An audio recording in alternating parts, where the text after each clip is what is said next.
नमस्कार प्रिय दर्शकों, स्वागत है आपका हमारे YouTube चैनल। दोस्तों, महाशिवरात्रि हिंदू संस्कृति का एक ऐसा पावन त्योहार है जिसे शिव उपासना के शिखर उत्सव के रूप में जाना जाता है।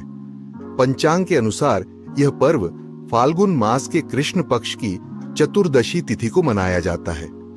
ग्रेगोरियन कैलेंडर के आधार पर देखा जाए तो वर्ष 2025 में महाशिवरात्रि का आयोजन प्रायः 26 फरवरी 2025 बुधवार को दर्शकों, हम कहानी शुरू करें और आप इस वीडियो में खो जाएं। इससे पहले अगर आप हमारे चैनल पर पहली बार आए हैं तो हमारे YouTube चैनल को सब्सक्राइब करें। प्रिय दर्शकों, अगर आप भी भगवान श्री कृष्ण को सच्चे दिल से मानते हो तो कमेंट में सच्ची श्रद्धा से जय श्री कृष्ण जरूर लिखें। दोस्तों, संपन्न होगा। यद्यपि किसी भी तिथि की पुष्टि को लेकर अलग अलग क्षेत्रों में पंचांगीय भेद हो सकता है, परंतु सामान्यतः इसी दिन शिवरात्रि मनाई जाएगी। प्रातः काल से देर रात तक इस दिन श्रद्धालुओं का सैलाब मंदिरों में उमड़ता है, जहां भगवान शिव का रुद्राभिषेक, रात्रि जागरण, भजन कीर्तन और विविध अनुष्ठान होते हैं। इस पर्व में शिव की महिमा का गुणगान, शिवलिंग पर जल, दूध, दही, शहद और बेलपत्र चढ़ाकर किए जाने वाले अभिषेक और ओम नमः शिवाय मंत्र के सामूहिक जाप का विशेष महत्व माना जाता है। शिव के प्रति जनसामान्य में व्यापक सम्मान और श्रद्धा का कारण उनकी लोकधर्मिता है।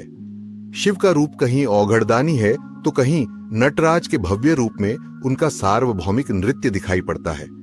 वे अत्यंत सरल हृदय होने के साथ साथ अद्वितीय महिमा वाले देवता हैं, जिनका स्वरूप आध्यात्मिक चेतना का सबसे गहन प्रतीक माना जाता है। महाशिवरात्रि वह रात है जिसमें प्रकृति और परमात्मा का संगम होता है, जहां भक्तों को अपनी साधना और भक्ति के माध्यम से शिव तत्व का बोध करने का सुगम मार्ग मिलता है। शिव स्वयं निराकार भी हैं और साकार भी। शिवलिंग के रूप में उनकी पूजा पूरे भारत में प्रचलित है। ऐसी मान्यता है कि शिवलिंग की प्रतिष्ठा भगवान शिव के अनादि अनंत स्वरूप का प्रतीक है, जिसे सीमाओं में बांधना संभव नहीं है। शैव मत और अन्य हिंदू परंपराओं में महाशिवरात्रि मनाए जाने के पीछे कई कथाएं प्रसिद्ध हैं। पहली मान्यता यह है कि इसी पावन रात्रि को भगवान शिव और माता पार्वती का विवाह संपन्न हुआ था। शिव ने सती के त्याग के बाद जगत से विरक्त होकर कठोर तप में लीन होने का मार्ग चुना, लेकिन पार्वती ने जन्म लेकर अत्यंत घोर तपस्या की और शिव को पति रूप में पाने का संकल्प लिया। पार्वती की निष्ठा और समर्पण से प्रसन्न होकर शिव ने उन्हें वरण किया और फाल्गुन कृष्ण चतुर्दशी की उस अलौकिक रात्रि में दोनों का विवाह हुआ। इसी कारण महाशिवरात्रि को शिव पार्वती के महामिलन का उत्सव भी कहा जाता है, जहां प्रकृति, पार्वती और परम चेतना शिव का पावन सामंजस्य दिखाई पड़ता है। एक दूसरी लोकप्रिय कथा समुद्र मंथन से जुड़ी है।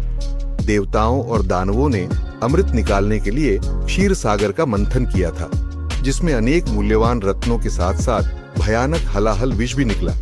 यह विष इतना प्रचंड था कि समस्त सृष्टि के विनाश का कारण बन सकता था। तब भगवान शिव ने संसार की रक्षा के लिए उस विष को अपने कंठ में धारण कर लिया, जिसके परिणाम स्वरूप उनका कंठ नीला पड़ गया और वे नीलकंठ कहलाए।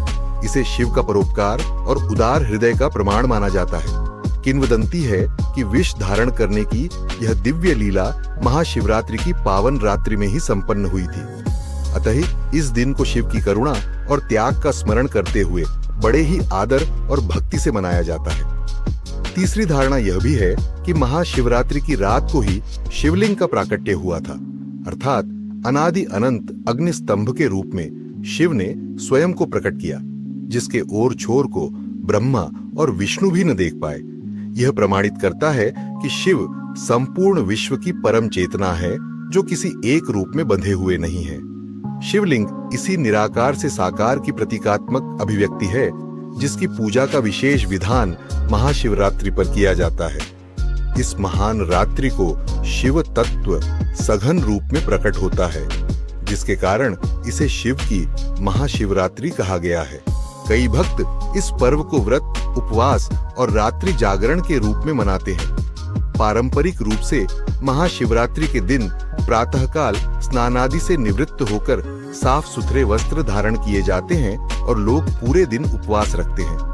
कुछ भक्त फलाहार या दुग्धाहार करते हैं तो कुछ लोग निर्जल व्रत भी रखते हैं।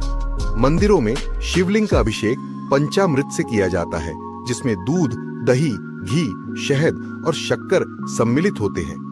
इसी प्रकार बिल्वपत्र, धतूरा, भांग, चंदन, अक्षत आदि पूजन सामग्री के रूप में चढ़ाई जाती है। कहते हैं कि बिल्वपत्र भगवान शिव को अति प्रिय है और उसमें त्रिदलीय स्वरूप होने के कारण भी विशेष महत्व है।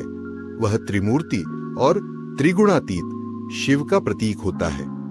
महाशिवरात्रि की पूजा सिर्फ अनुष्ठानिक कर्मकांड तक ही सीमित नहीं है, बल्कि इसका एक गहरा दार्शनिक और आध्यात्मिक पक्ष भी है। शिव को नटराज कहा जाता है, जो सृष्टि के भयानक एवं सुंदर नृत्य के अधिपति हैं। उनका तांडव नृत्य विनाश का प्रतीक नहीं, बल्कि नवीकरण और पुनर्सृजन का संदेश देता है। शिव का संहारक पक्ष पुरातन और अनुपयोगी धारणाओं, दोषों, पापों तथा बाधाओं का अंत करके नवजीवन का मार्ग प्रशस्त करता है। उनके धारण किए हुए प्रतीकों, जटाओं में गंगा, माथे पर अर्धचंद्र, गले में सर्प और शरीर पर भस्म सब मिलकर प्रकृति के साथ उनके सामंजस्य को रेखांकित करते हैं। जब शिवलिंग का अभिषेक करते हैं तो एक अर्थ में हम पंच तत्वों पृथ्वी, जल, अग्नि, वायु, आकाश का आभार प्रकट करते हैं और यह अनुभव करते हैं कि शिव उन सभी तत्वों से परे लेकिन उनके आधार भी है। ओम नमः शिवाय मंत्र इन 5 तत्वों को समेटने वाला पंचाक्षरी मंत्र कहलाता है, जिसके जाप से भक्त अपने भीतर की चेतना को जागृत करता है और एक गहन आध्यात्मिक शांति का अनुभव करता है। महाशिवरात्रि की रात्रि इस साधना में संलग्न रहने का बेहतरीन अवसर होती है, क्योंकि यह रात ऊर्जा और सूक्ष्म जगत की दृष्टि से अत्यंत फलदायी मानी जाती है। पौराणिक कथाओं के साथ साथ महाशिवरात्रि का बड़ा सांस्कृतिक महत्व भी है। पूरे भारतवर्ष में इस दिन शिवालयों और ज्योतिर्लिंगों पर बड़े-बड़े मेलों का आयोजन होता है। विशेषतः काशी विश्वनाथ, वाराणसी, सोमनाथ गुजरात, श्रीशैलम आंध्र प्रदेश, महाकालेश्वर उज्जैन, त्र्यंबकेश्वर महाराष्ट्र, रामेश्वरम तमिलनाडु, काठमांडू स्थित पशुपतिनाथ नेपाल सहित 12 ज्योतिर्लिंगों में लाखों श्रद्धालु इस पावन पर्व पर दर्शन के लिए उमड़ते हैं। इन स्थानों पर रात्रि जागरण और जलाभिषेक का भव्य आयोजन देखने को मिलता है। सामूहिक रूप से शिव आराधना के समय हर हर महादेव के जयघोष की गूंज चारों दिशाओं में सुनाई पड़ती है, जिससे भक्ति और उत्साह का अनोखा वातावरण बनता है। महिलाओं में इस त्योहार की विशेष महत्ता है। शिव पार्वती का विवाह इस बात का प्रतीक है कि ईश्वर और प्रकृति का मिलन, सत्य और शक्ति का एक दूसरे के बिना अधूरा होना जीवन के संतुलन की ओर संकेत करता है। कुंवारी कन्याएं महाशिवरात्रि के व्रत का पालन इस कामना से करती हैं कि उन्हें भी शिव समान सात्विक और योग्य जीवन साथी मिले। वहीं विवाहित महिलाएं अपने दाम्पत्य जीवन में प्रेम, सौहार्द और समृद्धि बनाए रखने के लिए इस दिन शिव पार्वती का पूजन करती है। इस प्रकार पारिवारिक और सामाजिक स्तर पर भी यह पर्व प्रेम, त्याग और समर्पण की भावना को बल देता है। दर्शन और अध्यात्म की दृष्टि से देखा जाए तो शिव का रूप मानव के भीतर छिपी असीम चेतना का प्रतिरूप है। महाशिवरात्रि आत्मचिंतन और ध्यान के लिए उत्तम समय माना जाता है। योग और तंत्र साधना करने वाले साधक इस दिन या रात को विशेष ध्यान, प्राणायाम और जाप करके अपनी कुंडलिनी शक्ति को जागृत करने का प्रयास करते हैं।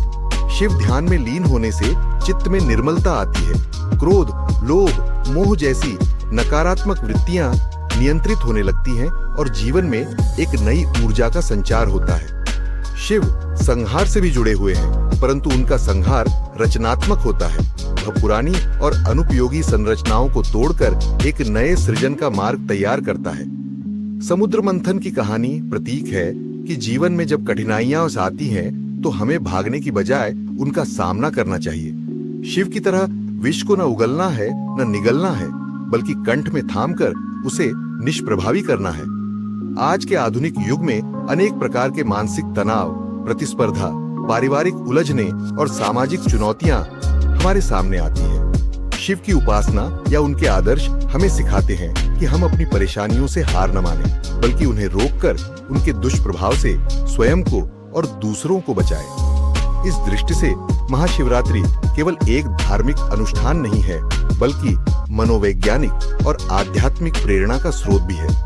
भारत के अलावा विश्व के अनेक देशों में बसे हुए हिंदू और भारतीय मूल के लोग भी महाशिवरात्रि पूरी श्रद्धा से मनाते हैं। America, Britain, Canada, Mauritius, Fiji, Malaysia इत्यादि में शिव मंदिरों या हिंदू मंदिरों में इस दिन सामूहिक पूजा, रात्रि जागरण और शिव महिमा के भजनों का आयोजन होता है।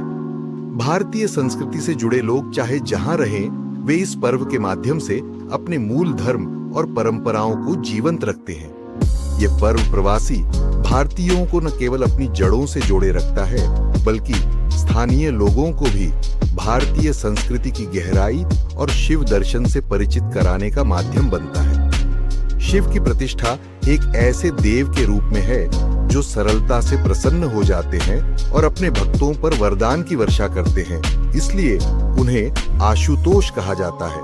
अपने भक्तों को सभी प्रकार से परिपूर्ण करने वाले शिव आस्था और आचरण के मध्य एक दृढ़ सूत्र की तरह जुड़े हैं। उनका रूप कहीं योगी का है तो कहीं गृहस्थ का। यही द्वैत उनके स्वरूप को सार्वभौमिक बनाता है। उनकी जटाओं में मां गंगा का वास, मस्तक पर चंद्रमा, गले में सर्प, हाथों में डमरू, तीसरा नेत्र, सभी प्रतीक मिलकर यह दर्शाते हैं कि शिव समस्त चेतन अचेतन जगत के अधिपति हैं। इसीलिए उनकी अर्चना का फल हर व्यक्ति को अपने जीवन स्तर और प्रयोजन के अनुसार प्राप्त होता है। महाशिवरात्रि का व्रत आध्यात्मिक लाभ के साथ साथ स्वास्थ्य के लिए भी हितकर माना जाता है।